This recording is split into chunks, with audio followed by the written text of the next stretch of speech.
ఢిల్లీ పర్యటనలో ఉన్న ఏపీ మంత్రి నారా లోకేష్ రాజకీయ వ్యూహకర్త ప్రశాంత్ కిషోర్తో సమావేశమయ్యారు. Delhi Janpad road number 1లోని CM నివాసానికి ప్రశాంత్ కిషోర్ వచ్చారు.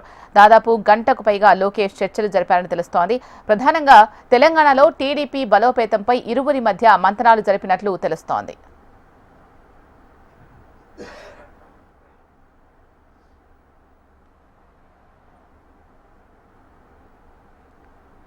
ఢిల్లీ పర్యటనలో ఉన్న ఏపీ మంత్రి నారా లోకేష్ రాజకీయ వ్యూహకర్త ప్రశాంత్ కిషోర్తో సమావేశమయ్యారు. Delhi Janpad road number 1లోని CM నివాసానికి ప్రశాంత్ కిషోర్ వచ్చారు. దాదాపు గంటకు పైగా లోకేష్ చర్చలు జరిపారని తెలుస్తోంది. దీనికి సంబంధించి మరింత సమాచారం మా ప్రతినిధి రాజేష్ అందిస్తారు. రాజేష్, చెప్పండి, భేటీకి సంబంధించి ప్రధానమైన అంశాలు.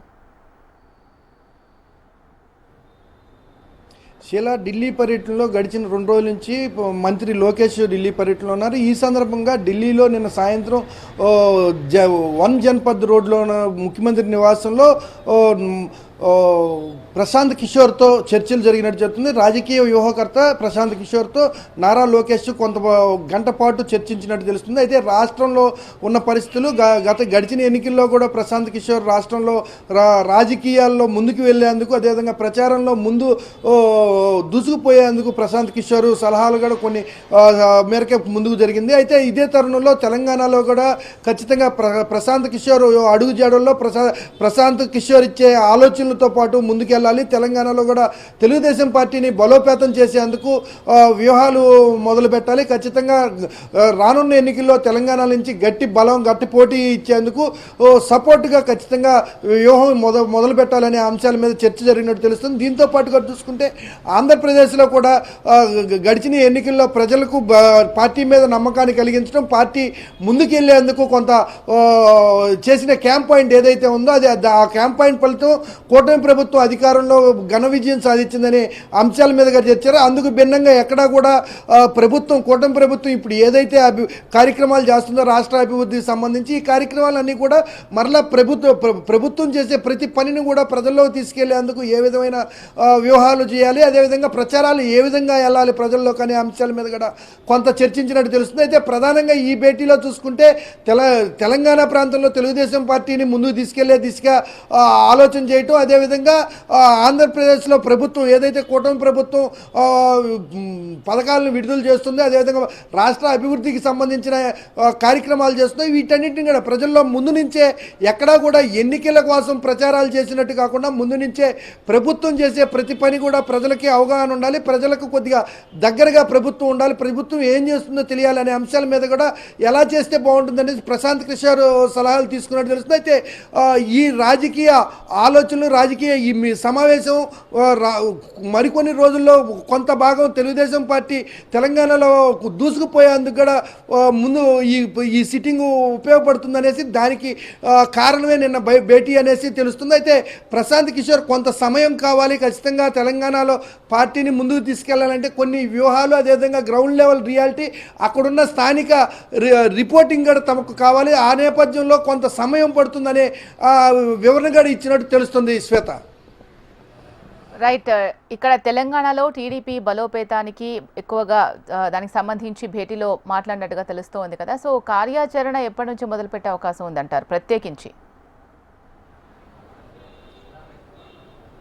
అంటే ఇక్కడ చూసుకుంటే ప్రధానంగా నిన్న ప్రశాంత్ కిషోర్తో భేటీ అయిన గంట పాటు కూడా ఎక్కువ భాగం తెలంగాణలో తెలుగుదేశం పార్టీని తీసుకెళ్లే దిశగానే చర్చలు కొనసాగినాయి. దాంతోపాటు ఆంధ్రప్రదేశ్లో ఎలా ముందుకు వెళ్ళాలి, ప్రజలకు ఎలా చూపించాలనే అంశాలు జరిగినాయి. అయితే తెలంగాణలో విషయానికి వస్తే తెలంగాణలో ఖచ్చితంగా ముందుకెళ్లే దిశగా కావాలంటే ఇప్పటికిప్పుడు తెలంగాణలో యాక్టివిటీస్ అసలు ప్రజలు ఏమనుకుంటున్నారు, తెలంగాణలో నుంచి బయటకు వచ్చిన తర్వాత తెలుగుదేశం పార్టీ పెద్దగా యాక్టివ్ కార్యక్రమాలు చేయలేదు కాబట్టి ప్రజల్లో ఏ భావన ఉంది, గతంలో పూర్వం ఉన్న తెలుగుదేశం పార్టీకి ఉన్న ఆదరణ ఇప్పుడు లేకపోవటం ఎందుకు లేదు, అది పుట్టాలి, ఆదరించాలి అంటే ఏం చేస్తే తెలుగుదేశం పార్టీ ఏ కార్యక్రమాల్లో చురుగ్గా పాల్గొంటే ఆదరణ వస్తుందనే అంశాల మీద ముందుగా ప్రశాంత్ కిషోర్ టీము సర్వేలు మరికొద్ది రోజుల్లో తెలంగాణలో సర్వేలు మొదలుపెట్టి ఆ తెలంగాణ ప్రజల కోరికలు, అదేవిధంగా వాళ్ళ ఆశలకు దగ్గరగా అక్కడ రాజకీయ వ్యూహాలు కొనసాగేటట్టు ముందడుగు వేసే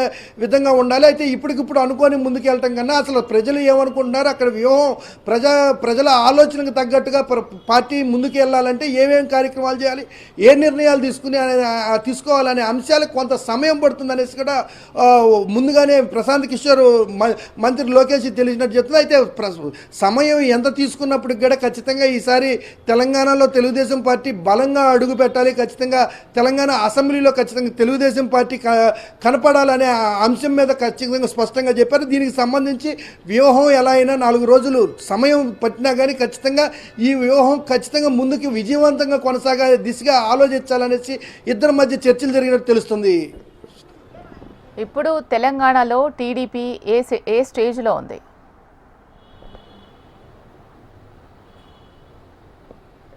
అయితే ప్రస్తుతం చూసుకుంటే తెలంగాణలో టీడీపీ పార్టీ అయితే ఉన్నప్పటికి కూడా ఎక్కడా కూడా అసెంబ్లీ స్థానాలు అయితే బయటికి లేకపోవటం, అదేవిధంగా బలమైన నాయకుడు నడిపించే నాయకుడు కూడా ఇప్పుడు ఈ గడిచిన 5 సంవత్సరాల నుంచి తెలంగాణలో పెద్దగా లేకపోవడంతో కొంత పార్టీ బలం లేకుండా పోయింది. అయితే దీనికి దిశగా తెలంగాణ పార్టీ తెలంగాణ టీడీపీలో కూడా కొంత మార్పులు చేసి అక్కడ ఉన్న యాక్టివ్ రోల్స్ని, అదేవిధంగా ఆసక్తి గల యువతని ఏదైతే ముఖ్యంగా చూసుకుంటే ఈ జనరేషన్కి సంబంధించిన యువతని ఖచ్చితంగా తీసుకురావాలి. తెలంగాణలో పాత టీడీపీ నేతలను సముచిత స్థానం కల్పించినప్పుడు కూడా కొత్త వారికి తెలంగాణలో టీడీపీలో అవకాశం కల్పిస్తే ఉత్సాహంగా ముందుకెళ్తారు. ఆ దిశగానే పార్టీ ముందుకు అడుగులు వేస్తాయి.